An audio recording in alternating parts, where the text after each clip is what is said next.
Hola, ingeniero Cucho. Voy a presentar la práctica número 3. La primera pregunta, que dice diferencia entre la dinámica directa e inversa en un robot manipulador. Para empezar, primero definiremos la dinámica de estudio, que estudia las causas del movimiento. Este movimiento son producto por las fuerzas torques que generan en el robot el traslado de las articulaciones. Entonces, para iniciar se puede tomar la segunda ley de Newton, que considera la masa, la posición y la fuerza, como indica en el gráfico. También se puede trabajar con la segunda ley de Euler, que considera el momento de inercia, el ángulo y el torque. Ahora, basándonos en estas dos posturas, en estas dos leyes, se han generado dos métodos muy importantes, que es el método por Lagrange-Euler y el otro método que es por Newton-Euler, que son dos métodos que nos sirven para resolver la dinámica del robot. Esas dinámicas es de mucha importancia para la solución del robot. Cada una presenta sus diferentes ventajas respecto a la otra.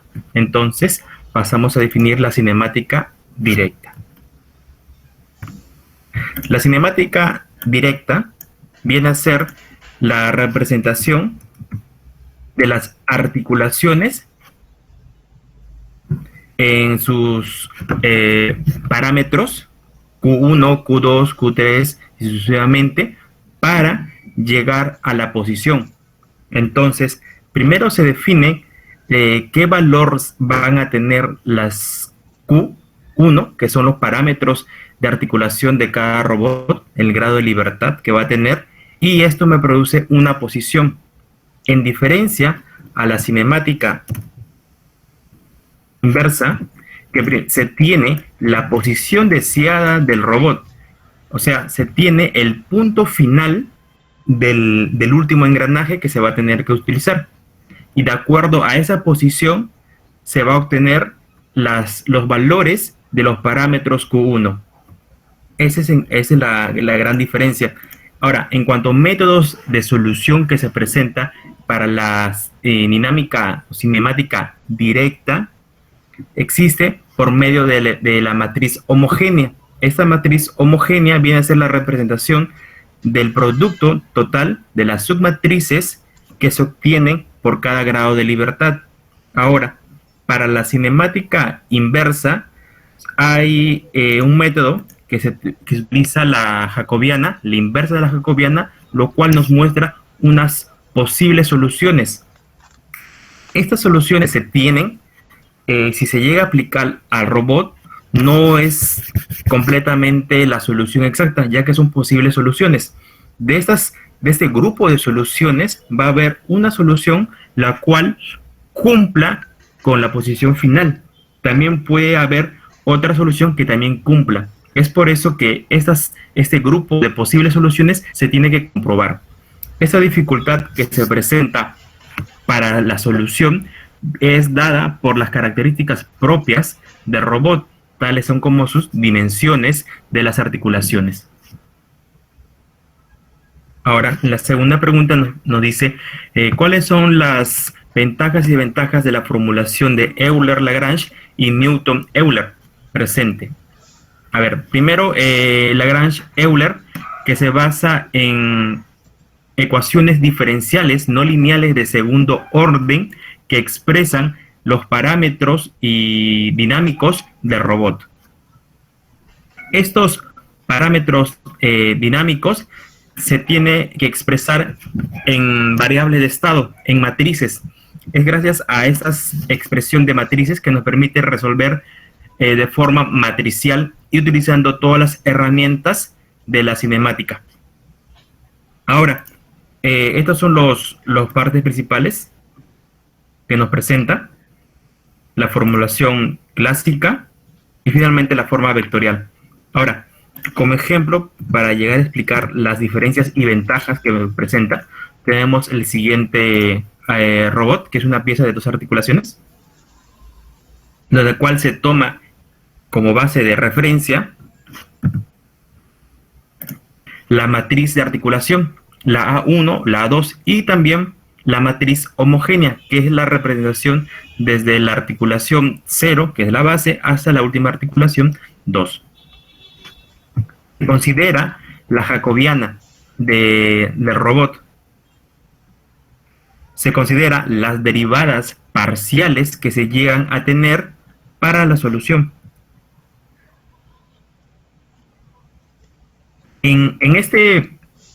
Con este método se utilizan varias matrices para llegar a la solución. Se consideran varios aspectos, como puede ser la fuerza centrífuga y entre otras. Entonces, es gracias a la suma de todas estas matrices lo que llega a ser un poco complicado la solución al momento de ponerlo en cómputo. Es por eso que para llegar a solucionar este problema se buscó otra forma, y esa forma fue por el método de Newton-Euler, el cual dentro de los principales parámetros tiene las ecuaciones hacia adelante y las ecuaciones hacia atrás. También esto nos permitió que se agilice bastante en cuanto a operaciones de cómputo para poder resolver la problemática.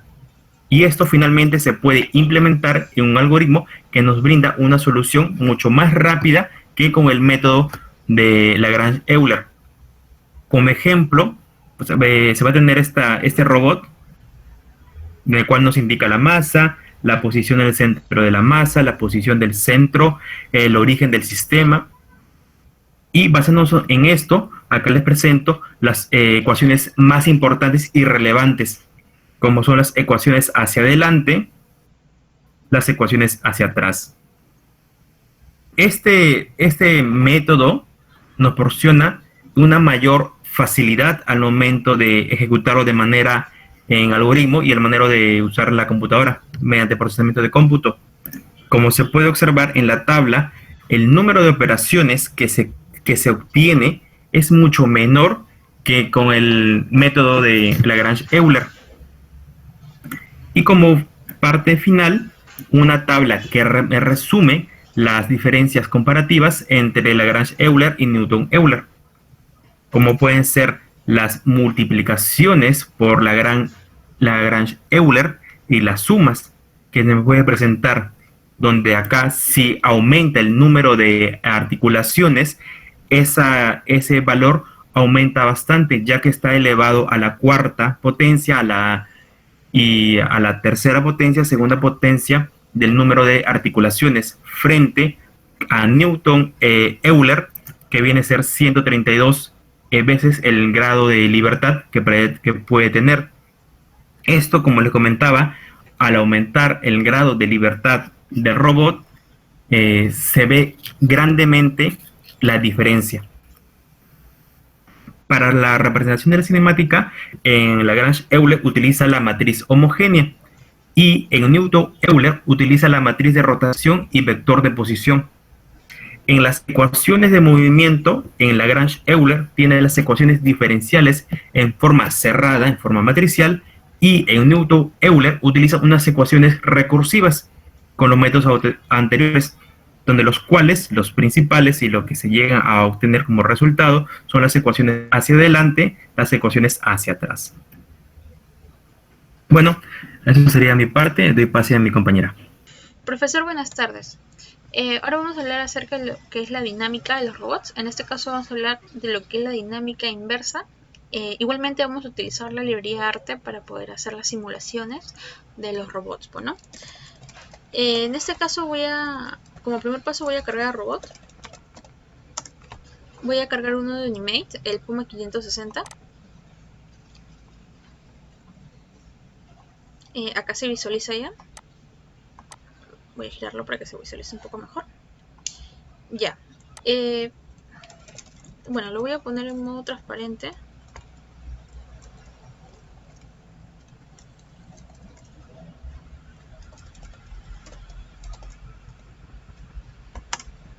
Lo voy a pasar a dibujar de nuevo. Sin especificar aún el Q. Ya, bueno, si no especifica, obviamente el Q va a su posición inicial, o sea, cuando la matriz articular es 0, bueno. Ya, ahora voy a especificar un Q. Voy a poner que en la articulación 3, que tenga una rotación de 45 grados. Ya. Luego de eso voy a pasar otra vez a dibujar. Ahora sí, asumiendo el Q. Vamos a parar, ahí vemos la diferencia. Ahora lo que voy a hacer es usar un comando especial para lo que es la dinámica inversa de robots. Ahora voy a usar un comando especial para lo que es la dinámica inversa de robot. Bueno, ahora teniendo en cuenta que como vamos a utilizar lo que es dinámica inversa, vamos a partir del movimiento de robot que está en relación a su trayectoria articular y las fuerzas generadas de este, vamos a poder hallar los torques, bueno, los torques necesarios para poder hallar el movimiento que uno desee, bueno. Ya, ahora sí, tau, simboliza el torque. Ya, ahora sí. Tau es igual a inverse dynamic, dinámica inversa. Voy a usar los parámetros robot, el Q, la matriz articular y las otras fuerzas adicionales, ¿no? Bueno, ahí podemos observar la fuerza de aceleración. Y vamos a obtener una matriz del tau, ¿no? Que está con referencia a lo que es la matriz articular. Ya. Asimismo, también podemos observar acá en la parte izquierda del MATLAB lo que es el test dinámica. Si abrimos esto nos va a generar esta pantalla similar a este script, en donde vamos a poder obtener lo que son los parámetros tanto de QZ, QR y QS, bueno, y G, bueno, que es mi fuerza de gravedad, mi matriz de fuerza de gravedad. Yo le adicioné acá un M como masa, porque este script no lo tenía, para poder así correrlo, ya que si lo corro sin eso me va a tener que, me pide poner un M, ¿no? Y todo eso a partir del PEPS me va a generar, y todo eso me va a generar tau, ¿no? Un tau en Z, en R y en S, ¿no? Como lo observamos acá. Ahora, si yo corro esto, perdón, me falta una S. Ya. Si yo corro esto, me va a generar 3 matrices de tau, como ya lo había mencionado. Como lo podemos observar acá. Ya. Estos taus, bueno, el uso de los torques tiene un uso importante para lo que es el área de control, ¿no? Porque de acuerdo a lo que nosotros queramos, vamos a poder obtener un cálculo analítico mediante MATLAB para poder así obtener una base de los torques a partir de una ley de control, ¿no? Eso es lo que nos facilita MATLAB a través de la librería Arte, ¿no? Ya. Ahora, por ejemplo, puedo pasar a dibujar, en vez de tener a Q solamente como mi vector articular, puedo también dibujar a partir de lo que es, por ejemplo, QS. Y acá, bueno, ahorita vamos a observar la diferencia de posición de robot. Acá estamos variando también a partir del torque. Ese es en QS. Por ejemplo, si yo dibujo en QR, también notamos una diferencia. Y por último, si yo voy a dibujar en lo que es QZ, también notamos una diferencia, ¿no? En posición. Bueno, profesor, esto es todo lo que hemos investigado hasta el momento acerca de lo que es la dinámica inversa a partir de la utilización de la librería Arte. Muchas gracias.